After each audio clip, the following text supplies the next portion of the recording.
বিয়ের আগের লাইফটা কোনো কিছুর সাথে বিট করা যাবে না, ওইটা অন্যরকম একটা জিনিস। কিভাবে বিয়ে হলো সেটা ম্যাটার করে না, কার সাথে বিয়ে হলো মানুষটা কেমন এটাই ম্যাটার করে। বাবা মা থাকা মানে দুনিয়াতে জান্নাত থাকা। বিয়ের আগে কতগুলো প্রপোজাল পেয়েছিলেন? পেয়েছি ভালোই, অনেকগুলো, কাউন্ট করা হয়নি। এখন কতগুলো পাচ্ছেন? এখন আগের থেকে অনেক বেশি। গ্রহণ করবেন কিনা? না, অসম্ভব। ডিভোর্সের প্রবণতা এত বেশি বেড়ে গিয়েছে, এটার কারণ আপনার কাছে কি মনে হয়? আমার এখন মনে হয় মানুষের কাছে এখন অপরচুনিটি বেশি বেশি ফ্রিডম, যে কারণে সে এখন চিন্তা করে যে আমি কেন কারো কথা শুনবো, থাকলে থাকো না থাকলে না থাকো, আমি আমার মতো গেলাম, এই আর কি। একজন সুপুরুষ চেনার উপায় কি? একটা নারীকে সম্মান করা। ভালোবাসার যে বিয়ে সেটা ভালো নাকি ফ্যামিলিগতভাবে বিয়ে ভালো? এটা আসলে নির্ধারণ করে মানুষটার ওপর যে কার সাথে তার বিয়ে হলো, কিভাবে বিয়ে হলো সেটা ম্যাটার করে না, কার সাথে বিয়ে হলো মানুষটা কেমন এটাই ম্যাটার করে। আপনার বিয়েটা কিভাবে হয়েছে, ভালোবেসে নাকি ফ্যামিলিগতভাবে? জি, আমারটা ভালোবেসে। তো এখন কেমন আছেন?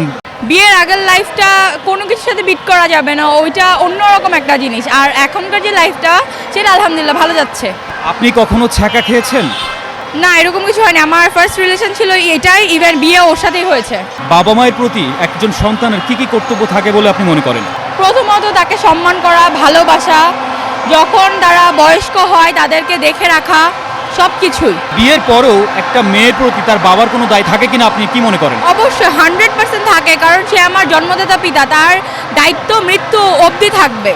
যতদিন না আমি মারা যাব, যতদিন না সে মারা যাবে, তার দায়বদ্ধ থাকবে আমাকে দেখে রাখা, ভালো রাখার দায়িত্ব। বাবা মা থাকা মানে দুনিয়াতে জান্নাত থাকা। আপনার বাবা মাকে আপনি কতটুকু ভালোবাসেন? পৃথিবী সমান ভালোবাসা। পৃথিবী একদিকে আর আমার বাবা মা আরেকদিকে। তারা বলে যদি তোমাকে কেউ কোনো খারাপ কথা বলে তুমি শুনে যাও, তুমি তার উত্তর দিও না, সে তার কর্মফল একদিন ভোগ করবে। বাবা এবং মা, আপনি সব থেকে কাকে বেশি ভালোবাসেন? দুজনকেই। আপনাকে তারা দুজনই ভালোবাসে, বাবা এবং মা কে সব থেকে বেশি আপনাকে আদর করে? আমি একাই, তো ওই ক্ষেত্রে আমার বাবা মা দুজন আমাকে, মানে তারাই আমাকে বেশি ভালোবাসে, দুজনেই।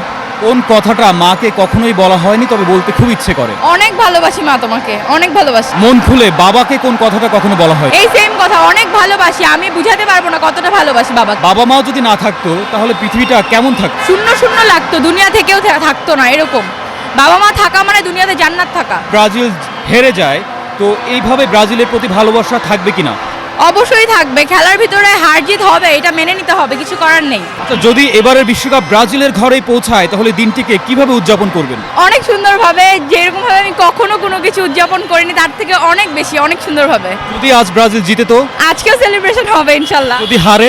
তাহলেও কি হবে, এমনি বাইরে চলে যাব, মন খারাপ হবে, একটু কষ্ট পাবো। যদি ব্রাজিল আজকে হেরে যায় তো পরবর্তীতে এই টিএসসিতে আর খেলা দেখতে আসবেন কিনা? আশা হলেও হতে পারে, কিন্তু যতটুকু জানি হয়তো হবে না।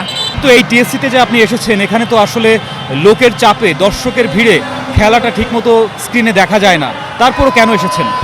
এই যে এখানে এত বেশি মজা হচ্ছে, আনন্দ করছে সবাই, এটাই তো ভালো লাগা, তাই না? একটা দলের প্রতি তারা ভালোবেসে রাতের বেলা অনেক দূর দূর থেকে আসছে, এটাই তো খুশির ব্যাপার না? বিশ্বকাপটা চলে গেলে এই যে আমেজ, এই যে উত্তেজনা, এটাকে মিস করবেন কিনা?